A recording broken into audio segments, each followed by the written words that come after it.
हमारे मेजबान आज के निसार अहमद मीर साहब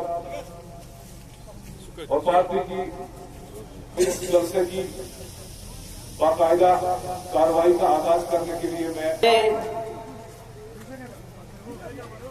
तहरीक के जम्मू कश्मीर नेशनल कॉन्फ्रेंस एक पार्टी नहीं है, तंजीम नहीं है, एक तहरीक है जो वबाई कौम की है।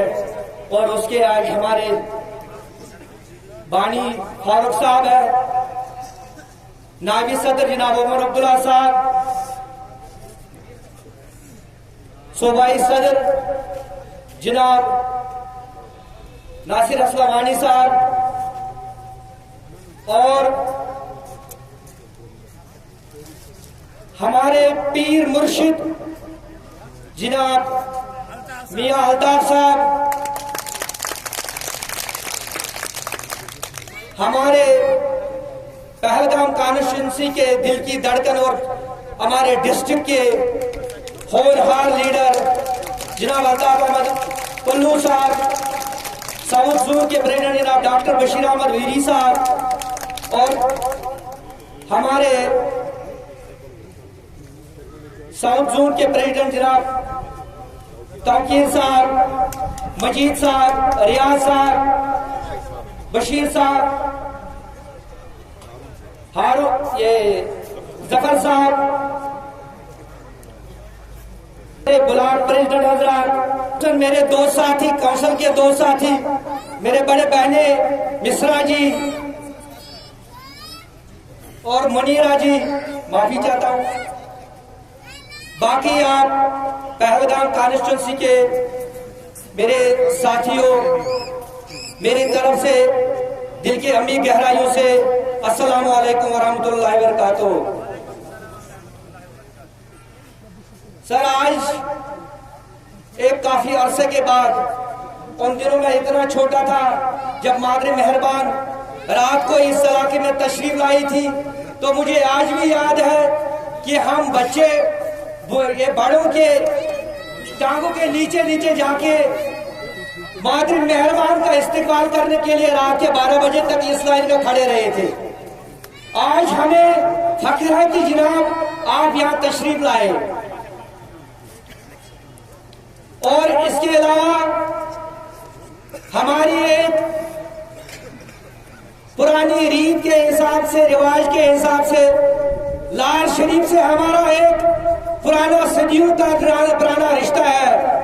जनाब मैं आपको और फारूक साहब को, पूरी पार्लियामेंट्री बोर्ड को मुबारक, दिल के अमी गहराइयों से मुबारकबाद देना चाहता हूं कि आपने उस रिश्ते को दोबारा हमें मजबूत करके दिया था। हम उसके लिए तहे दिल से आपके शुक्रगुजार हैं जनाब। हमारे दिल की धड़कन है, इतना बोले उतना कम है। और एक गुजारिश इकट्ठा होकर नेशनल कॉन्फ्रेंस को हमें कमजोर करने की कोशिश कर रहे हैं, लेकिन अल्हम्दुलिल्लाह इंशाअल्लाह रहमान हम आपको यकीन दिलाते हैं हम मजबूत हैं, मशहूर नहीं है। इज्जतदार, पावरदार, जरूरतमंद लीडर दिया है। इंशाअल्लाह रहमान हम नेशनल कॉन्फ्रेंस दिल से तस्लीम करते हैं और आपका फैसला हमारे पास होता है। फिर इसका 7 मई का दिन होगा कि जब हम इंशाअल्लाह रहमान आपके उस फैसले का खैर मकदम करते करते अपना वोट कास्ट करेंगे और मियां साहब का यहाँ से भारी अक्सरियत से जिता के दे देंगे। सर मुझे ज्यादा कुछ नहीं कह रहे हैं, एक बात और कहो, बहुत साजिशें हमारे लोगों के खिलाफ हो रहे हैं, हमें डराया जा रहा है, धमकाया जा रहा है, लोगों को राशन काटने के लिए माथने को लगाया था कि गाड़ियों काम करने के लिए, लेकिन हम डरने वाले नहीं है। हमने बोला था कि हम मजबूत हैं, मजबूर नहीं है। ये जितने पी है, जितने पाप है, ये कितने भी साजिशें करे, लेकिन इंशाअल्लाह अल्हम्दुलिल्लाह आपके साथ और इस हर वाले झंडे के साए में इंशाअल्लाह हम न डरेंगे न जुटेंगे। बाकी आपका शुक्रिया है कैसे अदा करो। सर मेरी एक छोटी सी गुजारिश है, यूथ है मेरा इधर इस इलाके का, उन्होंने मुझे बोला था आते आते उमर साहब से एक डिमांड रखता है, बोला है कि ये पसमानदा इलाका है, इंशाअल्लाह रहमान आने वाली सरकार को चलानी है, तो मुझे उम्मीद है कि रिजर्व कैटेगरी में आरबीआई में हमारे इलाके को अगर आप नुमाइंदगी दो, मैं तमाम लोगों को शुक्रिया अदा करूंगा जिन्होंने शायद में जिसमें हमने अपने कमिटीज को बुलाया और आप यहाँ आए, उसके लिए बहुत बहुत शुक्रिया। अस्सलाम आगो बीजेपी जनसंघ आमती मैदान मगर पानस थमित डखस नई नफर सह वन पन्न पोन सह त्रोमुत अखा ओनुक डोडा पे अखा कोर्मुत श्रीनगर खड़ा अखा सान कपार पे कोर्मुत खड़ा, हालांकि तुम तमिस नाव हेवान मे पानस शर्म गसान कपोर रोज गसान तंजीम मजबूती खतर इस्तेमाल नाव आज अम मूजूब तक क्या चटन कम ये कर चीज थो तुम जहनस मज यह गो सोचुन तमाम तंजीम गई खड़ा सिर्फ मज जमिस मज गई नी कह हमारी किचन रजौरी किचन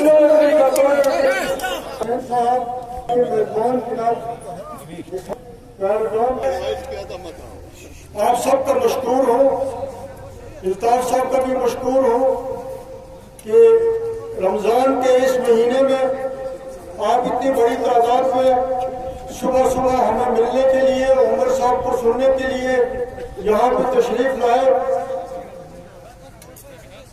आज का ये प्रोग्राम पार्लियामेंट के इलेक्शन के सिलसिले में है।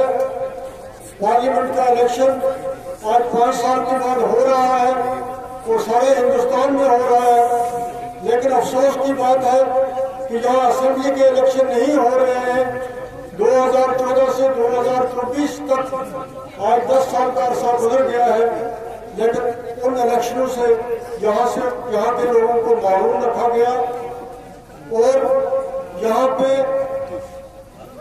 अपनी हुकूमत ठोसी गई, हम पे जुल्म करने के लिए, ज्यादती करने के लिए, हमारा रोजगार छीना गया, हमारी जमीनें छीनी गई, हमारे हकूक पर डाका डाला गया और जो कुछ यहाँ पे 5 अगस्त 2019 को हुआ, लोगों ने उस फैसले को तस्लीम नहीं किया। लेकिन आज लोगों के पास मौका है उन ताकतों को ये दिखाने के लिए कि जिन्होंने ये फैसला किया, जिन्होंने हमारी इज्जत और आबरू पे हमला किया कि हम वोट डालने के लिए निकले और आप नेशनल कॉन्फ्रेंस को वोट डाले। ये जमात जो है ये कश्मीर की शराख्त है, जम्मू कश्मीर की 1947 से लेकर आज तक अगर किसी जमात ने यहाँ पे लोगों के हकूक़ का तहफ़्फ़ुज़ किया तो वो नेशनल कॉन्फ्रेंस ने किया। कश्मीर में बेरोजगारी अपने रूप में आज पिछले 10 साल से रोजगार के सारे दरवाजे, जीत हमारी, जीत हमारी, जीत हमारी। हमारे जोन के सदर, सबसे पहले तो मैं तहे दिल फर्द का आपका शुक्रिया करना चाहता हूं कि आज बड़े कम नोटिस पे 2 दिन की मोहलत पे ये प्रोग्राम रखा गया और इतनी भारी तादाद में आप लोग आए इस प्रोग्राम को कामयाब करने के लिए। इसके लिए मैं आप सबका शुक्रगुजार हूँ। इस प्रोग्राम का अपना ही मायने है, इसकी अपनी ही अहमियत है। अहमियत इस लिहाज से कि हमें अपने उम्मीदवार का ऐलान किए हुए अभी 24 घंटे भी नहीं हुए और ये मियां साहब का नेशनल कॉन्फ्रेंस के उम्मीदवार के नाते पहला जो है जलसा यहाँ पे आप लोगों ने रखा है।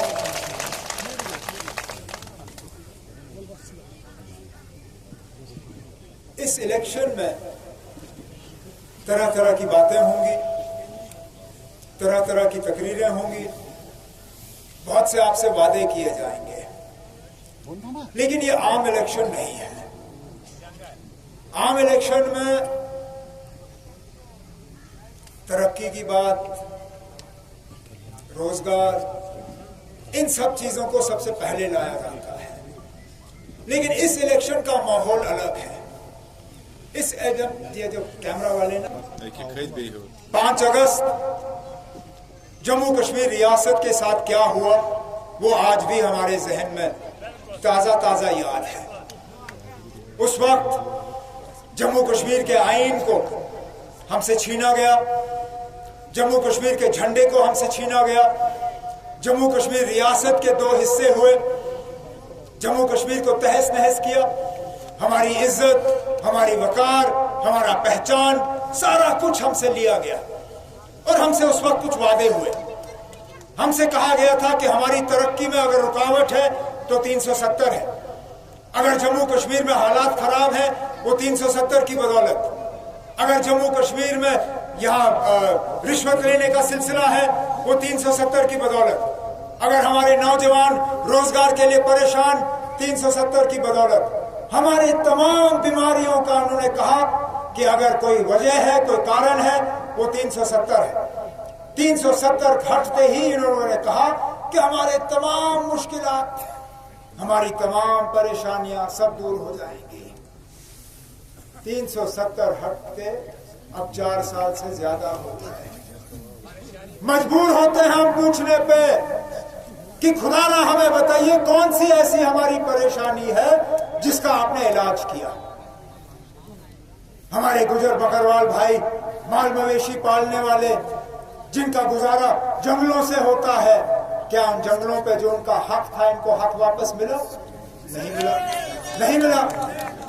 जो रोजगार, जिस रोजगार का हक हमारे नौजवान भाइयों को, बहनों का है, क्या उनको वो रोजगार मिला? कहीं पे नहीं। उल्टा हकीकत ये है कि जहां पे भी इन्होंने लिस्टें निकाली, लिस्टों में धांधली आई और वो लिस्टें कैंसिल हुई। कहीं पे भी रिक्रूटमेंट का सिलसिला नहीं। बिजली का हिसाब वो हमारे सामने है, 8-8, 10-10, 12-12 घंटे कट। जब ठेके आते हैं, ठेकेदार बाहर से आता है। जब मुलाजमत होती है, मुलाजिम बाहर से आता है। जब अफसरों को लगाना होता है, अफसर बाहर से आता है। यहां तक कि हमारे एलजी साहब भी बाहर से, यहाँ के तो है नहीं। न हमारी जबान समझने वाले, न हमारा तौर तरीका समझने वाले, न हमसे बात करने वाले। बेताज बादशाह हमारे ऊपर जो है राज करने के लिए यहाँ भेजे गए हैं। बेइंसाफी के अलावा हमें और कुछ नहीं मिला। मैंने कोई बात आपके सामने नहीं की। ये सुप्रीम कोर्ट के फैसले के बाद ये सारी जानकारी आपके सामने है जी। अब अगर मीडिया वाले सवाल ना करें हुकूमत से, तो फिर हमारी जिम्मेदारी बनती है ना सवाल करने की। हम तो सीधा सीधा सिर्फ सवाल यही कर रहे हैं कि जो प्रोजेक्ट यहाँ बनाने वाली कंपनियां हैं, रतलाई हो, सुजीला टनल हो, उन्होंने किस बुनियाद पे जो इलेक्ट्रल बॉन्ड्स लेने का काम किया, बस। बाकी जो मतलब इलेक्शन में आपने कहा कि इस तरह की तकरीरें क्यों हो रही हैं, जनाब इस तरह की तकरीर अगर इलेक्शन में नहीं होगी तो कब होगी ना। And who are the 8? सुनिए ना, अगर आपको ये नहीं मालूम जी तो फिर किसको मालूम होगा? जो लोग दिल्ली जाके वहां से ऑर्डर हासिल करते हैं, जो दिल्ली के इशारों पे एक स्टेज पे आते हैं, जो जाती तौर एक दूसरे को पसंद नहीं करते लेकिन एक दूसरे को आज इलेक्शन में जितवाने की कोशिश कर रहे हैं, वही लोग हैं ना, वही लोग। न सिर्फ हमने बल्कि दुनिया के ताकतवर मुल्कों ने भी इस चीज का जो है इसको नोटिस किया है। किस तरह इलेक्शन से पहले चुन चुन के ऑपोजिशन के लीडरों को निशाना बनाया जा रहा है। केजरीवाल साहब अब दूसरे चीफ मिनिस्टर हैं जिनको हाल ही में गिरफ्तार किया है, और ये इनका गिरफ्तार होना और एजेंसियों को इस तरह इस्तेमाल करना, ये इस मुल्क की जमहूरियत के लिए जो है एक बहुत एक खतरनाक सूरत हाल है, और मुल्क को जो है बहुत आगे तक इसका खमियाजा भुगतना पड़ेगा। सर आप ये कि सुप्रीम कोर्ट और इलेक्शन कमीशन जो है इस चीज़ का जो है इसको नज़रअंदाज ना करें और इलेक्शनों में इस तरह एजेंसियों को इस्तेमाल जो है उस पर रोक लगाएं। उमर साहब मुझे इंडिया अलायंस में हम एक साथ थे, स्टेज पे एक साथ थे, तो इसमें सवाल उठाने का क्या है ना, हम स्टेज पे एक साथ थे। इंडिया अलायंस को तोड़ने का काम किसी ने नहीं किया। तो फिर सर मियां साहब लाया आपने, मियां साहब यहाँ के हैं, सेंट्रल कश्मीर साहब इतने ही यहाँ के हैं जितने वो राजौरी पुंछ के हैं, जितने बाकी कश्मीर के इलाकों से हैं ना। अगर हमारे प्रधानमंत्री जो है वो गुजरात से उठ के यूपी में इलेक्शन लड़ सकते हैं, उस पर आपके चैनलों को कोई एतराज नहीं होता। सर आज से लोग आके नॉर्थ इंडिया से राज्यसभा की टिकट पे आ जाते हैं, उस पे आपकी चैनलों को एतराज नहीं होता। मियां साहब कश्मीर की वादी के सीट पे इलेक्शन लड़ते हैं और उस पे आप लोग सवालिया निशान पैदा करते हो। क्या मियां साहब को राजौरी पुंछ अनंतनाग से इलेक्शन लड़ने का कोई अधिकार नहीं है? सर ऐसे में पीडी आप लोग तो ये चाहोगे ही, लेकिन मुझे इस तरह का कोई इशारा नहीं मिला है ना।